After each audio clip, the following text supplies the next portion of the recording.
Hello students, good morning. कैसे हैं आप सभी? तो बीएससी सेकेंड ईयर, ओके। तो हम जो पढ़ेंगे वो ऑर्गेनिक केमिस्ट्री पढ़ाऊंगी मैं आपको। ऑर्गेनिक केमिस्ट्री, जैसे आपको पता है कि केमिस्ट्री में 3 सब्जेक्ट्स होते हैं। केमिस्ट्री में 3 सब्जेक्ट्स कौन से होते हैं? Inorganic, organic and physical chemistry. Physical chemistry जो होती है पूरी डेरिवेशन बेस्ड होती है। इनऑर्गेनिक आपके एस और पी ब्लॉक पर बेस्ड होती है। डी ब्लॉक इनकी जो पूरे पीरियोडिक टेबल की जो स्टडी है वो इनऑर्गेनिक में करते हैं। ऑर्गेनिक में अपन कौन से कंपाउंड्स करते हैं? कार्बन, हाइड्रोजन, ऑक्सीजन, ठीक है, या इनके अदर जो डेरिवेटिव्स होते हैं उनकी स्टडी करते हैं, ओके। तो ऑर्गेनिक केमिस्ट्री में जनरली अपन अगर बात करें तो रिएक्शन की स्टडी करते हैं। और जब रिएक्शन की बात आती है तो हम पहले ही डर जाते हैं। रिएक्शन तो हमें रट्टे लगाने हैं, इसलिए ऑर्गेनिक सबको टफ लगती है। लेकिन वास्तव में ऑर्गेनिक में कहीं पर भी रट्टे नहीं लगाने हैं। ऑर्गेनिक पूरी कॉन्सेप्ट बेस्ड है। अगर आपके सारे कॉन्सेप्ट क्लियर हैं तो आपको कहीं पर भी रटने की ज़रूरत नहीं है, ठीक है। तो कॉन्सेप्ट में सारे आपको पहले ऑर्गेनिक स्टार्ट कराने से पहले सारे कॉन्सेप्ट बताऊंगी। जब आपको कॉन्सेप्ट पता चल गए तो आप रिएक्शन जब मैं सामने लिखूंगी तो अपने आप बताओगे कि प्रोडक्ट क्या बनेगा, या उसका प्रोडक्ट से वापस रिएक्टेंट बनाना है तो कैसे कर सकते हैं। ये सब पॉसिबिलिटीज़ अब आपको अपने आप आएंगी। लेकिन उसके लिए एक कंडीशन है कि जब मैं कोई भी आपको टॉपिक करवा रही हूँ तो आपने कोई क्लास मिस नहीं करनी है, क्योंकि जब तक आपके कॉन्सेप्ट क्लियर नहीं होंगे ऑर्गेनिक आपको टफ लगती रहेगी, ठीक है। तो आपने अपने आप से प्रॉमिस करना है कि मेरी कोई भी क्लास मिस नहीं करनी जब तक आपके ऑर्गेनिक के सारे बेस क्लियर नहीं हो जाते, ओके। तो अगर ऑर्गेनिक की अगर हम बात करें, ऑर्गेनिक केमिस्ट्री के बेस की बात करें तो ऑर्गेनिक केमिस्ट्री में सबसे पहला आता है हमारा एल्केन्स।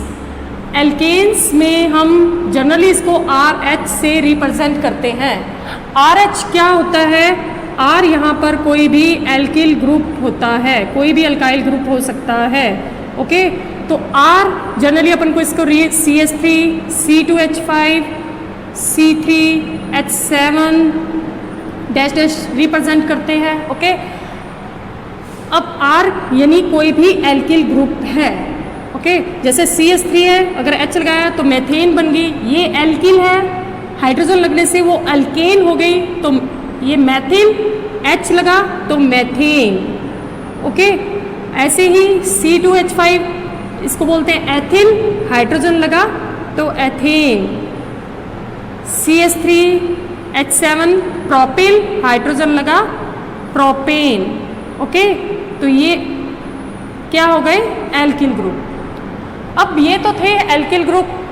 ऐसे ही अगर आपको ऑर्गेनिक केमिस्ट्री अगर पढ़नी है तो सबसे पहले आपको पता होने चाहिए सारे functional group, okay.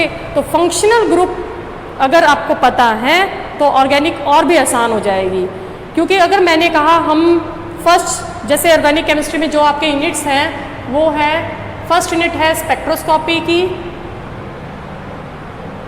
Second unit है आपकी अल्कोहल एंड फिनोल, ठीक है। ये इसके 2 पार्ट्स हैं। पहले पार्ट में अल्कोहल, सेकेंड पार्ट में फिनोल। उसके बाद नेक्स्ट यूनिट, ये first unit, second, third unit है aldehyde and ketone. Fourth unit है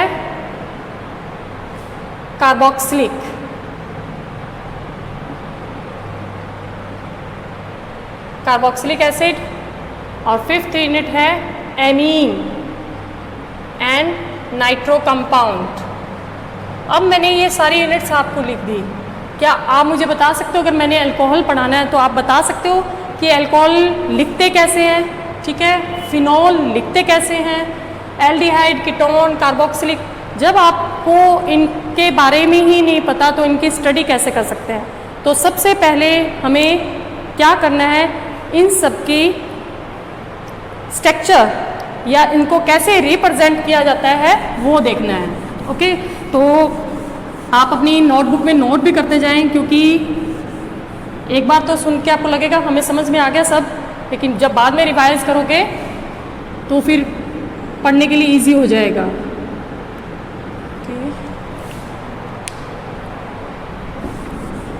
तो पहला है RH। RH मैंने जैसा कि बताया, RH क्या है, RH एल्केन, R क्या है, एल्किल ग्रुप। ओके, तो अब मैं क्या कर रही हूँ, इस H को हटाकर नए नए ग्रुप लगा रही हूँ और उससे क्या बन रहा है वो हम देख रहे हैं। RH है, H को हटा के मैंने लगाया OH। OH क्या होता है, ये ROH क्या बन गया, अल्कोहल। ओके, अल्कोहल बन गया। अब मुझे क्या करना है, जैसे मैंने नेक्स्ट इसमें लिखा फिनोल, तो R में एक और ग्रुप होता है एल्किल ग्रुप, ये होता है, ये क्या होता है, C6H6 बेंजीन। ठीक है, तो जैसे ही इसमें से एक हाइड्रोजन निकला तो C6H5 बन गया, C6H6 बेंजीन। C6H5 को बेंजिल ग्रुप भी बोलते हैं और जनरली इसे ज़्यादातर यूज़ किया जाता है ऑर्गेनिक केमिस्ट्री में, कैसे, फिनाइल। ठीक है, अगर यही मैंने फिनाइल के साथ OH लगा दिया, OH वर्ड हमेशा जब भी आएगा OH तो उस स्ट्रक्चर के नाम के पीछे OL लगेगा। ठीक है, तो ROH alkyl plus all alcohol, phenyl plus OH phenol. ठीक है, इस टाइप से इसका नाम जुड़ जाएगा। नेक्स्ट, जैसे अब मैंने OH है, अब मैंने क्या लगाया, इस OH की जगह क्या लगा दिया, OR, इसे बोलते हैं ईथर। अब मैं कह रही हूँ, मैं जैसे आपको फिनोल चैप्टर, मानो मैंने अल्कोहल ही चैप्टर शुरू करवाया है और मैं कह रही हूँ ईथर से अल्कोहल बनाओ। आपको पहले बात ये नहीं पता अल्कोहल, चलो हमने अल्कोहल देख ही लिया, हमें ये पता चल गया अल्कोहल को ऐसे रिप्रेजेंट किया था ROH से। अब आपको ये नहीं पता ईथर क्या है, तो क्या आप ईथर से अल्कोहल बना सकते हो? जब भी एग्ज़ाम लिया जाता है मोस्टली बच्चे ईथर कुछ ऐसे लिख रहे होंगे, अल्कोहल ही ईथर बन जाएगा, या कीटोन, कीटोन को ईथर बना देते हैं। तो ये है कि जो दो एल्किल ग्रुप हैं वो ऑक्सीजन से जुड़े हुए हैं। ठीक है, तो इसको क्या कहते हैं, ईथर। नेक्स्ट है RC। अब मैंने क्या किया, देखो R और H के ये क्या किया, OH की जगह OR लगा दिया। अब मैं इस ऑक्सीजन की जगह क्या लगा रही हूँ, कार्बोनिल ग्रुप। कार्बोनिल ग्रुप से क्या बन गया, कीटोन। ठीक है, ऐसे ही नेक्स्ट अगर मैंने यहाँ R की जगह H लगाया तो ये बन गया एल्डिहाइड। ओके, अब है S, ये H की जगह क्या लगा दिया, अब कार्बोनिल ही चल रहे हैं। ठीक है, मतलब इनमें कार्बोनिल मेन ग्रुप हो गया, तो इसको बोलते हैं कार्बोक्सिलिक एसिड। नोट डाउन जरूर करना है, ये मत सोचना ये हमने 11th-12th में पढ़ा हुआ है, लेकिन जब आप रिप्रेजेंट करते हैं, रिएक्शंस लिखते हैं, तो उस वक्त आपको यही चीज़ें याद नहीं रहती हैं और इन्हीं से आपको ऑर्गेनिक टफ लगती है। ये क्या है, एस्टर।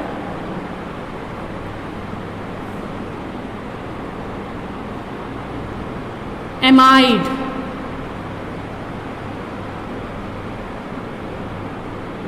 ये सारे मैंने किसके ग्रुप लिखे, कार्बोनिल के। ओके, अब जैसे RNH2, अब मैंने जैसे कहा लास्ट यूनिट क्या है, एमीन। तो जब OH की जगह NH2 ग्रुप लग गया तो उसे बोलते हैं एमीन। ओके, और NH2 की जगह या OH की जगह क्या लग गया, नाइट्रो, तो इसे नाइट्रो कंपाउंड बोलते हैं। एल्किल नाइट्रो कंपाउंड भी बोलते हैं या नाइट्रो कंपाउंड भी कह सकते हैं, ऑर्गेनिक में नाइट्रो कंपाउंड। ये इतना समझ में आया?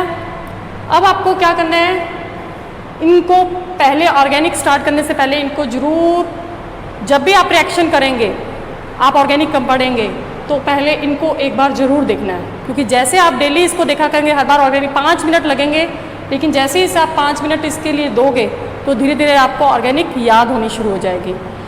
ओके, तो ये आपने पढ़ना है। फिर हम उसके बाद यूनिट जो स्टार्ट करेंगे, पहली unit second, alcohol and phenol. अब आपको पता चल गया अल्कोहल और फिनॉल देखते ही हमने पढ़ना क्या है, ये दो कंपाउंड्स की स्टडी करनी है। इस दो कंपाउंड्स की स्टडी में क्या है कि ROH जो है अल्कोहल, C6H5OH है फिनॉल, ये कैसे बनता है, ठीक है, किस किस से अपन बना सकते हैं। ये सिर्फ ये जो है ना, ये जो हमने सारे रिएजेंट्स ये लिखे हैं, सब्सटेंस या केमिकल्स कंपाउंड जो भी हमने लिखे हैं, इन्हीं को यूज़ करके हमने ये बनाने हैं, ठीक है, ROH। तो पहले अगर आपको ये पता है और ये फिर ये बाद में जब इसके बारे में पता है फिर ये कैसे ब्रेक होके ये बनाएगा, तो अब यहीं पर फर्स्ट नीड हमारी क्या हो गई, पहले इनको याद करना, ठीक है। तो इनसे कैसे अल्कोहल फिनॉल बना सकते हैं, इनकी रिएक्शन, फिर इनकी केमिकल रिएक्शन पढ़ेंगे। तो केमिकल रिएक्शन में आपको देखना है कैसे इसकी स्पीड ज़्यादा होगी, रिएक्शन कब स्पीड ज़्यादा होगी, कब स्लो होगी, ऐसे क्या इस R के साथ कैसे ग्रुप जुड़े होंगे जो इसकी स्पीड को, रिएक्शन के रेट को बढ़ा दें, और क्या जो कौन से हैं जो इसकी रिएक्शन के रेट को कम कर दें। ऐसे ही 6,6H5 है, तो यानी यहाँ पर बेंजीन है, तो बेंजीन के ऊपर कौन से ग्रुप जुड़े होंगे जो इसकी रिएक्शन के रेट को बढ़ा देंगे और या कम कर देंगे, ठीक है। तो ये है अल्कोहल एंड फिनॉल, ये हमने पूरा स्टडी करना है। और वैसे भी ये बहुत ज़रूरी हो गया हमारे लिए स्टडी करना, क्योंकि अभी आपने लॉकडाउन में बहुत सैनिटाइज़ किया है ना, तो सैनिटाइज में जो लार्ज अमाउंट में जो केमिकल था सबसे ज़्यादा वो अल्कोहल था, ठीक है। तो अल्कोहल वास्तव में है क्या चीज़, तो हमें बहुत ज़रूरी हो गया स्टडी करना, तो इसको हम पूरा अच्छे से स्टडी करेंगे।